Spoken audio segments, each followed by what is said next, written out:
नमस्कार साथियों, कैसे हो आप सभी। उम्मीद करता हूँ कि बहुत ही अच्छे होंगे, स्वस्थ होंगे और आप सभी की पढ़ाई भी बहुत ही अच्छी चल रही होगी। प्यारे बच्चों, आज का क्लास आप सभी बच्चों के लिए बहुत ही ज्यादा इम्पोर्टेंट है, क्योंकि आज के क्लास में हम लोग पढ़ने वाले हैं 12th क्लास के बायोलॉजी का 70 मोस्ट इम्पोर्टेंट ऑब्जेक्टिव क्वेश्चन। और आज के इस क्लास से बहुत सारा प्रश्न आपके बोर्ड परीक्षा में देखने को मिलेगा। तो बच्चा पार्टी, आज के क्लास को आप सभी बिल्कुल ध्यान से देखिएगा और आज के क्लास में दिए जाने वाले बायोलॉजी के इस 70 ऑब्जेक्टिव को आप लोग अच्छे से याद भी करते चलिएगा। ओके, चलिए फिर क्लास को स्टार्ट करते हैं। सारे बच्चे हमारे साथ चैट सेक्शन में आंसर को भी लगाते चलिएगा, जिससे कि आपको पता चलेगा कि इस 70 ऑब्जेक्टिव में आपको पहले से कितना याद था। देखिए, पहला नंबर सवाल आपके सामने है, लगाते चलना चैट सेक्शन में आंसर को। देखिए, पहला नंबर सवाल कह रहा कि निम्न में से कौन उभयलिंगी पादप नहीं है। अब आपको बताना है निम्नलिखित में कौन सा है जो उभयलिंगी नहीं, यानी कि एक लिंगी है। बताओ, क्या वो पपीता है, सरसों है, मक्का है या फिर गुड़हल है। तो आपको पता होना चाहिए एक लिंगी जो होता है वो पपीता होता है, इसीलिए करेक्ट आंसर जो होगा वो ऑप्शन नंबर ए हो जाएगा। ये द्विलिंगी है, यानी कि उभयलिंगी है, सरसों हो जाएगा, मक्का हो गया, गुड़हल ये क्या है, तो ये उभयलिंगी पादप है। लेकिन नहीं जो है वो पपीता करेक्ट हो जाएगा। इसलिए जितने भी बच्चे ऑप्शन नंबर ए लगाए हैं उसका करेक्ट हो जाएगा। सभी बच्चे लगाते चलिए आंसर, लास्ट में पूछेंगे आप लोग 70 में कितना सही कर पाते हो। देखिए, दूसरा नंबर सवाल आपके सामने है, बता दो बिना निषेचन के पौधों का उत्पादन किसके द्वारा किया जाता है। बहुत ही अच्छा प्रश्न है, बता दो बिना निषेचन के पौधों का उत्पादन जो किया जाता है वो किसके द्वारा किया जाता है। यह होता है कायिक प्रवर्धन के द्वारा। बच्चों, ये प्रश्न बहुत ही इंपॉर्टेंट है, हर एक बार आपके बोर्ड परीक्षा में ऐसा प्रश्न आता है, इसलिए इसको याद रखिएगा आप लोग। चलिए अगला प्रश्न को देखते हैं। तीसरा नंबर सवाल हमारे सामने है।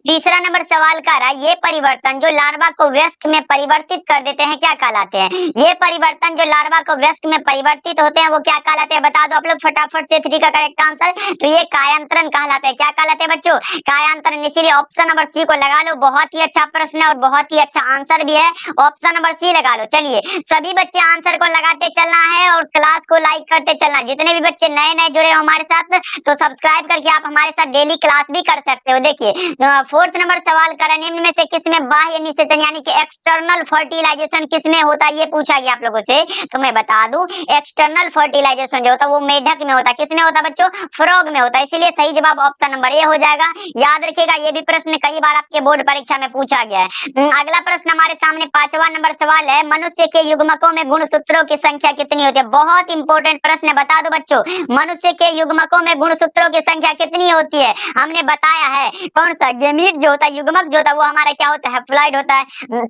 मेल गेमिट भी हैप्लॉइड होता है और फीमेल गेमिट भी हैप्लॉइड होता है, यानी कि एन और क्या एन, यानी कि मेल गेमिट और फीमेल गेमिट दोनों मिलके यानी कि जब फर्टिलाइजेशन करता है तो हमारा 2n यानी कि जायगोट का निर्माण होता है। किसका होता है बच्चा पार्टी, जायगोट का होता है, ये भी याद रखोगे। और जायगोट जो हमारा क्या होता है, ये डिप्लॉइड यानी कि 2n होता है। अभी पूछा गया मनुष्य के युग्मकों में गुणसूत्रों की संख्या कितनी है, हैप्लॉइड हो गया, इसलिए 23 हो जाएगा।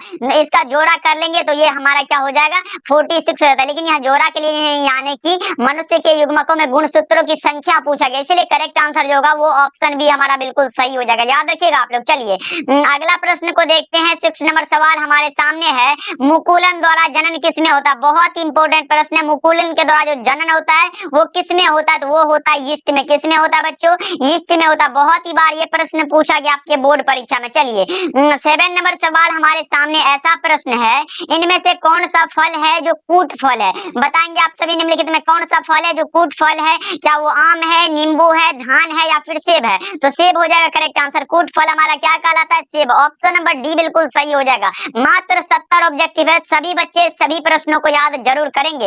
ओके जी, बच्चा पार्टी आप हमारे बात को मानते हो, ये मैं मानता हूँ, इसलिए सभी प्रश्नों को याद कर लो। मैं बोल रहा हूँ बहुत इंपॉर्टेंट है। देखो बच्चा पार्टी 8 नंबर सवाल कर रहा है, भ्रूणकोश की सेंट्रल कोशिका कौन है। भ्रूणकोश की जो सेंट्रल कोशिका है वो है सेकेंडरी न्यूक्लियस, यानी कि ऑप्शन नंबर बी में दिया गया है द्वितीय केंद्रक, यही हमारा करेक्ट आंसर है। इसलिए बी को जितने भी बच्चे लगाए हो उसका करेक्ट हो जाएगा। 9 नंबर सवाल की ओर बढ़ते हैं बच्चा पार्टी। 9 नंबर सवाल का रहा पराग भित्ति होती है। पराग भित्ति जो होती है वो क्या होती है, ये होता है द्विस्तरीय। क्या होता है बच्चा पार्टी, 2 लेयर्ड होता है, इसलिए सही जवाब हमारा ऑप्शन बी हो जाएगा। पराग भित्ति जो होती है वो द्विस्तरीय होती है। अगला प्रश्न को देखिए, 10 नंबर सवाल है, किसने सिद्ध किया कि कोशिका टोटीपोटेंट होती है। ये किसने सिद्ध किया कि कोशिका टोटीपोटेंट यानी कि की संपूर्णता होती है, तो ये होता है स्टीवार्ट ने क्या था, करेक्ट आंसर हमारा ऑप्शन नंबर डी हो जाएगा। ऑप्शन नंबर डी को लगा सकते हो, करेक्ट हो जाएगा बच्चों। चलिए 11 नंबर सवाल हमारे सामने है। 11 नंबर सवाल कर गेहूं में परागण किसके द्वारा होता है? इतना आसान सा प्रश्न है बच्चों, लगा दो। गेहूं में हो, मक्का में हो, धान में, इन सब में क्या होता है? वायु के द्वारा परागण होता है बच्चा पार्टी।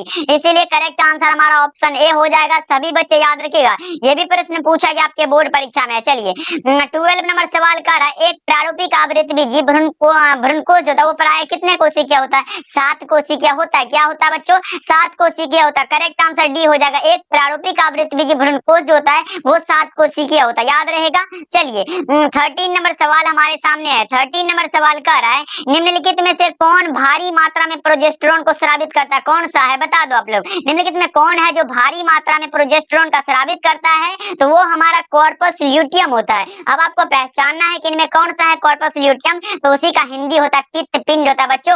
ऑप्शन सी हमारा बिल्कुल सही हो जाएगा। याद रखना ये प्रश्न बहुत इंपॉर्टेंट है।